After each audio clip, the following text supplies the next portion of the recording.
నేటి నుంచి 4 మండలాల్లో ధరణి స్థానంలో భూభారతిని పైలట్ ప్రాజెక్టుగా సర్కార్ అమలు చేసింది. ఇందులో భాగంగా భూభారతిని విస్తృతంగా ప్రజల్లోకి తీసుకెళ్లేలా సర్కార్ అవగాహన సదస్సులు నిర్వహిస్తుంది.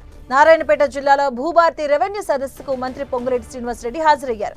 భూభారతి పైలట్ ప్రాజెక్టుగా ఎంపికైన మద్దూరు మండలంలో జూన్ 2 నాటికి రాష్ట్ర వ్యాప్తంగా భూభారతిని అందుబాటులోకి తెచ్చే యోచనలో ఉందని రేవంత్ సర్కార్. పేదవాడి కన్నీరికి పేదవాడికి అండగా ఉండటానికి చేసే ఈ చట్టం ఇందాక అనేక అంశాలని సునీల్ గారు, అడిషనల్ కలెక్టర్ గారు మా మిత్రులు చెప్పారు. నిజం. అవే కాదు, ఈ చట్టం దేశంలోనే రోల్ మోడల్ చట్టం కాబోతుంది. ఈ చట్టంలోని ఒక 4-5 అంశాలను చెప్తున్నాం. 2020 చట్టం చేసే నాడు అధికారుల దగ్గరికి ప్రజలు పోవాల్సి వచ్చింది.